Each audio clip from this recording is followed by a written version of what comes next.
Jay, I know you took a road trip this weekend to go see New Mutants because the theaters in New York are still not open, but they are open in Pennsylvania. Yes. So that's dedication, man. But yeah, I don't want to waste any more time. I've been chomping at the bit to try to find out exactly what this movie was and how good it was. So yeah, let us know what you thought of it, man. What did you think? Okay, I did post on the Facebook, on the Nerd Cage Facebook page, I did a live reaction of walking out of the theater. So I saw a lot of people saw that, so thank you for viewing that. So I'm just going to echo what I said when I walked out of the theater and I took more time to think about it. The movie wasn't good. It wasn't downright terrible, and again, I avoided all the reviews and the spoilers. I didn't want to be swayed, but the movie was not downright awful, and it's far from the worst X-Men movie, but it's not great, far from the best. So it's middle of the pack X-Men for me. Right. I mean, it's better than your Apocalypse, your X-Men 3, your Wolverine prequels, but it's better than those, and that's just basically it. I'm just gonna start with the positives. Okay, let's start with the positives. Right. I loved the cast. I love all 5 of the main cast members. They were great. The woman running the facility, she was awesome too. Again, great. It was a great cast. I loved their chemistry. Though I just feel bad other than Maisie Williams, like the other ones really haven't been in much. I kind of feel bad that they were kind of stooped out of their opportunity because of the craziness behind the scenes of this movie, and obviously with the delays and everything. Right. But they were great. They're great characters, great chemistry. They had their moments, and they had great moments. There are moments in this movie that just made me cheer. I'm like, yes! I'm like, yes, this is awesome. And then for every great moment, there was like, oh, come on, and oh, really? Right. The special effects were spotty, to say the least. There was a lot of awkward cuts, between scenes. There's some awkward cuts there. They shamelessly stole stock footage from another X-Men movie. It was actually Logan. You'll know it when you see it. Oh wow! It was shameless. Does it reference Logan at all? Well, I mean, I guess it wouldn't. No. Okay, so obviously we know X-Men's kind of got a convoluted timeline. From what I gather, this definitely takes place in the same timeline as like X-Men Apocalypse, X-Men Dark Phoenix. They clearly make reference to the X-Men. As you know, the character Magic, she's Colossus's little sister. Right. Polar opposites, by the way. And Sunspot was really cool. For those who don't know who Sunspot is, he was briefly in Days of Future Past. Right. He was he's like the Human Torch of X-Men pretty much, but he doesn't fly. But what's cool about his version is that since he's a younger version, he doesn't know how to control his powers, because basically every time, I'm trying to put this appropriate, every time he gets like aroused is when he can't control his body heat and the so he can't, like, he's learned to control his powers, but he can't. So like I said, there's some really great, like I said, I liked the characters. I liked, they were cool, their powers were awesome.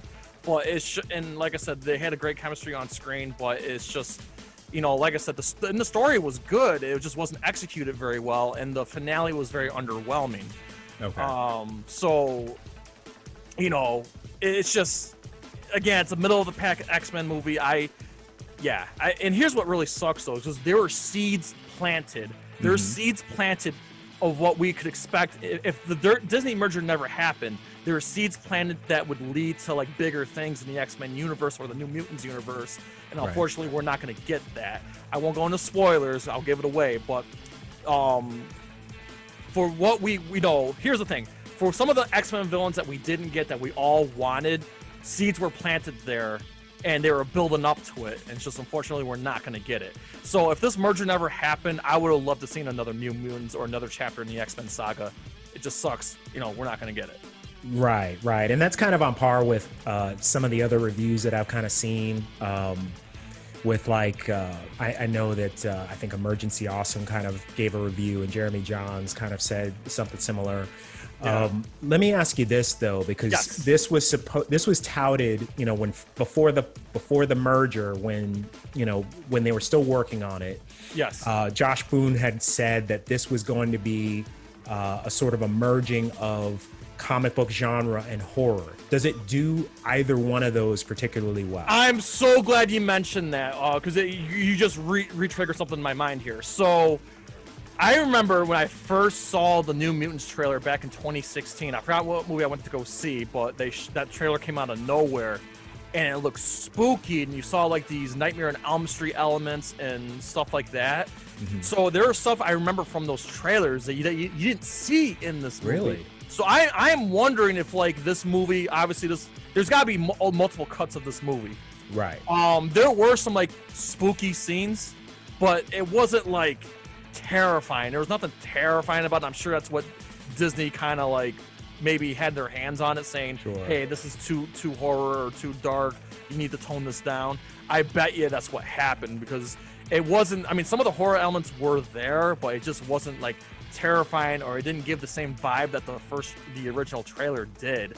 Fun fact, keeping it in the horror realm, so the voice of like those monsters you see in the trailer there is actually Marilyn Manson. Marilyn Manson is in this. Yes, Marilyn Manson is in if you want to be technical, a Disney movie. No, I was watching the credits, and there it was, the voice of the blah blah blah monsters, Marilyn Manson. I'm like, wow. I mean, I didn't recognize, the voice, but yeah, Marilyn Manson is in this movie. Right. Now, and another thing, they filmed this movie in Massachusetts. Okay. So I thought that was kind of neat that it wasn't filmed in your typical Hollywood or somewhere else. It was, I mean, obviously the budget of this movie was small because it was basically in one location the whole time, this asylum that they're in. And there's more to the asylum. Again, I don't want to give it away. But yeah, like I said, there are some elements there. It's just, like I said, the horror element that we were all expecting, I didn't really get that. I mean, they were sprinkled in there, but it wasn't like a scary movie. At least I didn't think it was. I mean, if I had kids, I wouldn't have had a problem taking my kids to see this. Right. So we're not like, when they say scary, we're not talking in terms of like, intense gore or any kind of like really like suspenseful, like jump. Yeah, that's what I'm saying. Like the suspense, I mean, there were moments, but not like, it wasn't like centralized. Like when I saw the trailer, I thought this was to be like a centralized, like this is going to be these mutants trapped in the asylum and it's going to be terrifying. That really wasn't necessarily what we got. Right. Okay, well, let me ask you this then. I know that it's sort of like a so-so, movie in your opinion that is sort of the consensus among a lot of pundits, among a lot of the critics. As someone who hasn't gone to a theater yet, I'm glad you brought that up. That's a good way to wrap this part up. Would you say that this is worth going into a theater versus just kind of waiting until you have a PVOD experience? Is there something about this that would make it better to see it in a theater? Okay, here's the thing. If you have a local theater not far from you, why not go? Right. Because it felt good for me. It felt great to see a movie in the movie theater. I was so happy to go walk into a theater and enjoy the movie. But here's the thing. I drove 2 hours from Syracuse, New York, 81 South all the way to Scranton, Pennsylvania. It was a 2-hour drive for me. I think if it was somebody else that drove, they probably would have been really, really mad that they drove all the way there and drove all the way back. Me, like I was like, I want to see a movie. I was starving for a movie, and again, I'm a Regal, a Regal movie pass holder. But yeah, it was. So yeah, I tell everybody this movie is definitely a VOD. This movie should have been put to VOD. But if you have a local theater that's open and if you're willing, I don't want to say, as far as saying taking the risk. If you're willing to go out and see it, go. Now listen, I felt safe personally at Regal because one, it was dead. There's barely anybody there. There's like 6 other people in the giant IMAX theater, so I felt safe. Regal is doing the extra precautions. Like they spent more time cleaning the theater prior to the movie. They don't let you sit down until 10 minutes before the movie because they spent that much time sanitizing everything. Obviously, mask, obviously everything else. So the movie theater itself did its thing on trying to keep it, under protocol, keeping everybody safe. But but if it was a packed theater, I maybe would have felt a little different. But since the movie wasn't packed, I felt okay. So so I just tell for everybody who wants to like see this in theaters, like if you don't want to risk it, then don't feel bad. I think if you wait till VOD would be the better move. Okay. All right, that's good to know. And then the last thing I wanted to ask you, I know that you talked about some of the guidelines and stuff like that. Were there any capacity guidelines or anything like that? Any capacity rules? So like, let's say if it was a packed theater, they would just let as many people as wanted to see it just go in there versus it being like a 50% or 25% capacity. Yeah, I'm not sure. I don't think there was, because like you would think like maybe they'd have like tape over like every other seat. Right. No, it didn't. It was all open. But I mean, obviously, I bought a seat behind the walkway on the end. So okay. I specifically picked a seat where I know I was going to be safe. Like, okay, if I pick a seat at the very end of the row there, the worst case scenario would be one person sitting next to me instead of two. So gotcha. But yeah, I don't think there was any like capacity guidelines. If there was, I didn't see. So I don't know if they're like, I don't know if every state's going to enforce that or not. Okay.